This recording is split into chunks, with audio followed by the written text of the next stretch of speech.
Apa itu e-commerce, m-commerce, sama e-business? Mari kita bahas dari yang pertama. E-commerce adalah model bisnis yang menggunakan internet untuk melakukan aktivitas penjualan, pemasaran, dan pembelian berbagai barang dan jasa dengan memanfaatkan media seperti website, aplikasi, dan berbagai metode pembayaran. Yang kedua adalah m-commerce. M-commerce yang melibatkan transaksi perdagangan elektronik melalui perangkat seluler ataupun tablet. Diperkirakan akan mendominasi lebih dari 70% bisnis e-commerce global berkat peningkatan penggunaan smartphone dan akses internet yang lebih cepat. Sedangkan e-business adalah aktivitas bisnis online melalui web, internet, extranet atau kombinasi ketiganya.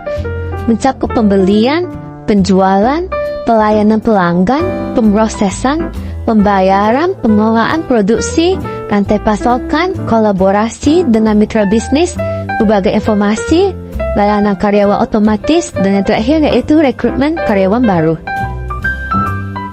Dan apa perbedaannya?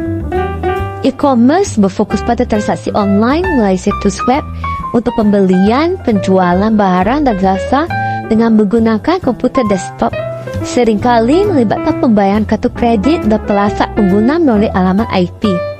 M-commerce melibatkan pembelian dan penjualan barang serta jasa secara online melalui perangkat seluler dengan transaksi menggunakan aplikasi atau situs yang dioptimalkan. Metode pembayarannya meliputi autentikasi biometrik, dompet elektronik, dan kode QR, di mana metode pembayaran tersebut lebih aman daripada kartu kredit. Sedangkan e-business adalah istilah yang meliputi semua operasi bisnis yang menggunakan internet. Mencakup tidak hanya e-commerce tetapi juga penggunaan internet dalam manajemen rantai pasokan, layanan pelanggan, dan kolaborasi bisnis dengan tujuan meningkatkan efisiensi dan efektivitas operasional perusahaan. Apa itu Gojek?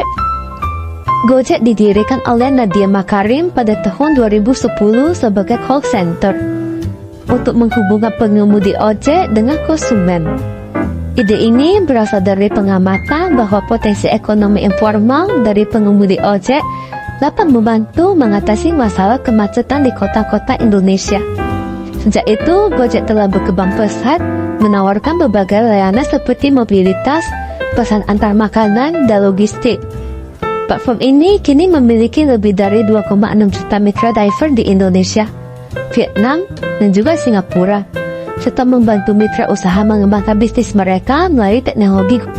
Ada beberapa fitur-fitur pada Gojek. Yang pertama yaitu GoRide, berupa layanan ojek online untuk perjalanan dengan sepeda motor. Yang kedua yaitu GoCar, berupa layanan transportasi mobil online. Yang ketiga yaitu GoBluebird, berupa pemesanan taksi Bluebird melalui aplikasi Gojek. Yang keempat yaitu GoTransit, berupa rencana perjalanan menggunakan transportasi umum yang terintegrasi dengan layanan Gojek lainnya. Yang kelima yaitu GoShop, berupa belanja online dari berbagai toko dengan pengiriman ke lokasi pengguna. Yang keenam yaitu GoFood, berupa pesan antar makanan dari berbagai restoran.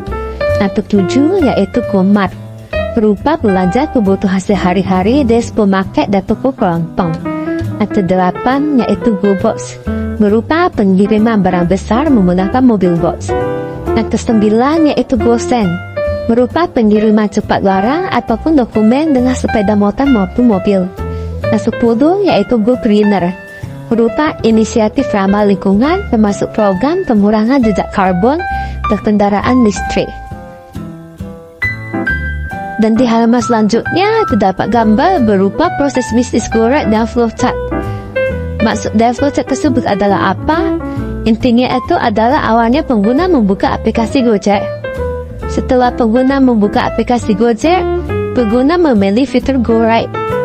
Setelah pengguna memilih fitur GoRide, pengguna akan disuruh memasukkan lokasi tujuan dan lokasi penjemputan. Setelah memasukkan lokasi tujuan dan penjemputan, Pengguna disuruh memilih jenis kendaraan dan metode pembayaran. Setelah memilih jenis kendaraan dan metode pembayaran, pengguna dapat memeriksa saldo dan voucher mereka. Apakah saldo mereka cukup ataupun tidak cukup, dan apakah voucher mereka bisa digunakan ataupun tidak bisa digunakan. Setelah memeriksa saldo dan voucher, pengguna dapat mengusah perjalanan. Dan setelah driver menjemput dan mengantar mereka ke tujuan, pengguna disuruh memberikan review driver. Nah, review tersebut yang kemudian akan disimpan di dalam database. Beberapa kelebihan dan kekurangan Grab dan GoCar. Kelebihan yang pertama yaitu lebih cepat menembus kemacetan lalu lintas dan cocok untuk perjalanan dalam kota yang padat. Yang kedua yaitu lebih hemat, di mana menawarkan biaya lebih terjangkau dan ekonomis untuk perjalanan sehari-hari. Yang ketiga yaitu menyediakan kenyamanan ekstra dengan kendaraan yang lebih besar dan tempat duduk lebih lebar. Sedangkan kekurangannya yaitu yang pertama, driver kadang tidak ter-SOP, seperti ketidaksesuaian nomor BK yang membuat pengguna kurang nyaman. Yang kedua yaitu biaya reguler lebih terjangkau daripada biaya hemat, sehingga pengguna lebih memilih layanan reguler. Yang ketiga yaitu sering terjadi masalah server atau server lag saat mengakses layanan Grab dan GoCar. Media atau perangkat keras pada Gojek. Yang pertama yaitu smartphone, di mana aplikasi Gojek dapat diakses melalui perangkat Android dan iOS. Pengguna harus mengunduh aplikasi dari Play Store atau App Store. Aplikasi Gojek memanfaatkan fitur perangkat seperti GPS, lock screen, dan kamera. Yang kedua yaitu koneksi internet.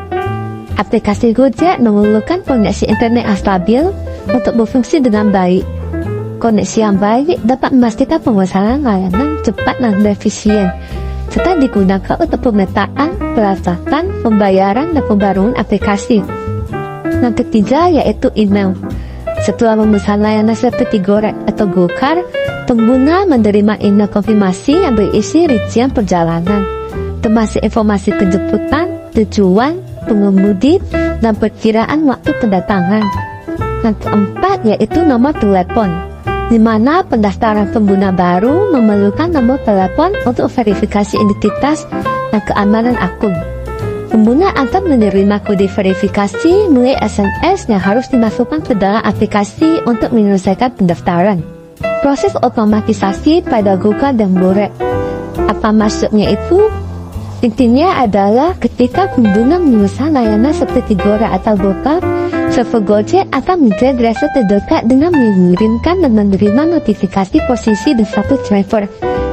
Kemudian setelah driver terpilih, sistem mengirimkan detail orderan dan saldo elektronik pengguna akan otomatis terpotong untuk pembayaran.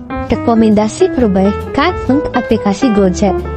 Yang pertama yaitu tingkatkan verifikasi dan pengawasan untuk memastikan informasi kendaraan driver sesuai dengan kenyataan melalui pengawasan rutin dan audit berkala. Yang kedua yaitu analisis struktur biaya secara mendalam untuk memastikan layanan hemat benar-benar lebih murah dibandingkan layanan reguler dan sesuai harga jika perlu. Yang ketiga yaitu tingkatkan anggaran server untuk meningkatkan kapasitas dan kualitas sehingga dapat menangani lonjakan pengguna tanpa lag. Yang keempat yaitu bekerja sama dengan restoran untuk menggunakan foto makanan yang realistis dan representatif dari porsi sebenarnya. Yang kelima yaitu tawarkan program loyalitas atau keanggotaan dengan diskon khusus atau keuntungan tambahan bagi pelanggan setia.